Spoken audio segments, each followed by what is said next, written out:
You know, the morning feels different when you reach your 80s. The silence isn't empty anymore. It's full of meaning. It carries the sound of years lived, of choices made, of memories still warm and memories fading. At 84, when the house is quiet and the world is still asleep, the early hour can feel like a gift, but only if we allow ourselves to see it that way. Many people at this age tell me they wake before the sun not out of discipline, but simply because their body won't let them sleep longer. And sometimes that can feel frustrating, as though rest is slipping away when it's needed most. But what if that early waking isn't a punishment at all? What if it's an invitation to meet yourself before the world interrupts? Our bodies change as we age, and the rhythms that guided us in our 30s or 40s rarely stay the same. Back then, you might have been able to sleep deeply after midnight and rise with energy at 7. Now, perhaps 5 o'clock calls you, whether you want it to or not. This isn't a sign of weakness, it's a natural shift. Your body, wise with years, seeks its own balance. Instead of resisting, what would happen if you leaned into it? If you treated that early waking not as a burden, but as an opening? There's a gentleness in these hours that can hold you differently than the rest of the day. Think about it. The phone is silent, no one needs you yet, and the light outside is soft, not sharp. It's a time when you can breathe without rushing. But here's the truth. How those hours feel depends on what you bring to them. If you carry frustration, they become heavy. If you carry curiosity, they can become a doorway. Have you noticed how your mornings feel different than they did 20 or 30 years ago? Do you wake up with clarity, or do you feel a heaviness you can't explain? These are not small questions. They are invitations to notice yourself, to see how aging is not about losing, but about shifting. There is no right or wrong way for mornings to feel. There is only awareness, and from awareness, the possibility of small changes that nurture you instead of depleting you. I often meet people who tell me they miss the rush of purpose they once felt. And yet, I gently remind them that slowing down doesn't mean losing meaning. It means finding a different kind of purpose, one that isn't measured by how much you do, but by how deeply you feel the moments you have. The early morning, in its stillness, is a teacher in this. It shows you that life is not always about forward movement. Sometimes it's about quiet presence. Perhaps you sit with a cup of tea and listen to the birds, or you open a book you've been meaning to touch for years. Maybe you simply breathe, noticing the way your chest rises and falls. None of this is wasted time. It is life lived in its purest form. And sometimes that's more than enough. I'd love to know, where do you wake up to see your first light of the day? Share your city or country in the comments below. Margaret was 79 when she confessed to me that she dreaded waking up early. The stillness of the morning hours reminded her of hospital corridors where she had once spent long nights waiting for news about her husband's health. She told me, "Those hours used to feel so lonely, like I was trapped in a space that didn't belong to me." And yet, when she began to reclaim her mornings with small gestures, a candle lit at the table, a notebook where she could write 3 gentle thoughts before breakfast, something shifted. Now, she smiled, 5 a.m. feels like a friend, not an enemy. Her story isn't unusual. Many people your age carry certain associations with early waking, often shaped by times of difficulty or by the long stretch of younger years when mornings were rushed, noisy, and filled with duty. So, when life suddenly hands you hours of quiet, it can feel uncomfortable, even unsettling. But here's a truth worth holding. Those hours belong to you now. No one is asking you to punch a clock or rush children off to school. This time is yours to fill, not with pressure, but with intention. If waking early feels strange or heavy, the first step is not to fight against it, but to soften into it. You don't have to fill every minute. You only need to give those minutes a sense of welcome. One gentle way is to prepare something small the night before.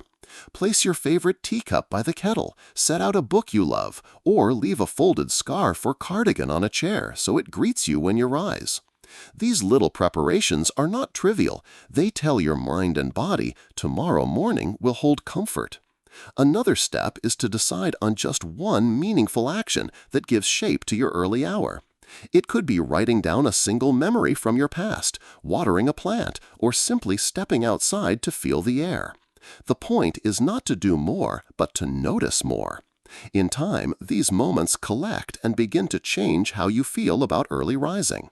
I want you to remember that you don't have to master this overnight. Aging has already taught you that rushing rarely leads to peace. One small adjustment is enough, and when it feels natural, another will follow. The morning doesn't need to be about productivity in the sense the world usually praises.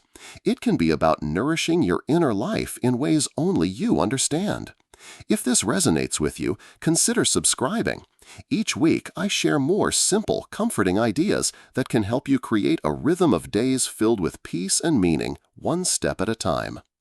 When you wake in the early hours, your body is already speaking to you, even if you don't notice it at first. There is a quiet rhythm inside, guided by hormones that rise and fall with the day. In younger years, cortisol, the hormone that gently stirs you awake, would peak sharply in the morning, giving you a natural burst of energy. But as the decades pass, that rise becomes softer, flatter. This is why, at 80 or beyond, mornings may feel slower, heavier, or even confusing. It's not because you're failing in some way. It's simply the wisdom of the body adjusting to time. Understanding this can help you treat your mornings with more kindness. Instead of expecting yourself to leap out of bed full of energy, allow for a softer transition.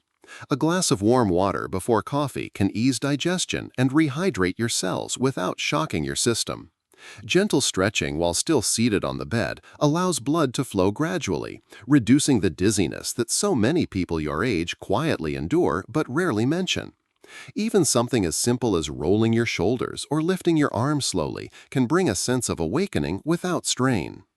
I often hear people say they feel guilty for not being productive the moment they rise. But the truth is, your body no longer responds to demands in the way it once did. Pushing too hard against your natural rhythms can leave you more drained than energized. Instead, think of the early hours as a time to align your inner pace with the world outside. If stiffness greets you when you stand, that's your body asking for tenderness before action. If your mind feels cloudy, a few deep breaths while looking at the morning light may be more valuable than rushing into chores. These signals are not obstacles, they are messages. The more you listen, the easier your mornings will become. Some people worry that slowing down means they're losing ground, but I see it differently. In truth, you're gaining an opportunity to cultivate awareness. In youth, mornings may have been about rushing to get ahead. In older age, they can become about savoring what's here.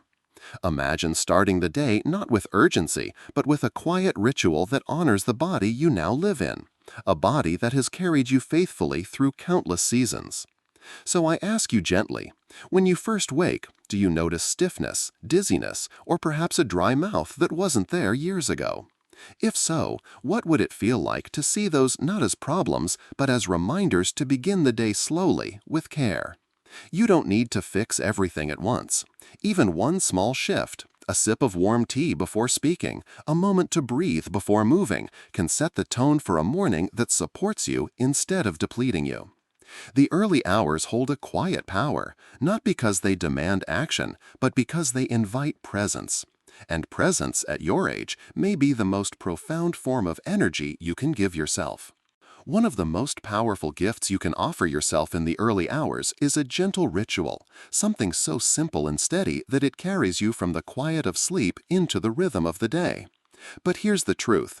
Rituals are not about discipline or perfection. They're about creating small anchors that remind you of who you are and what matters to you.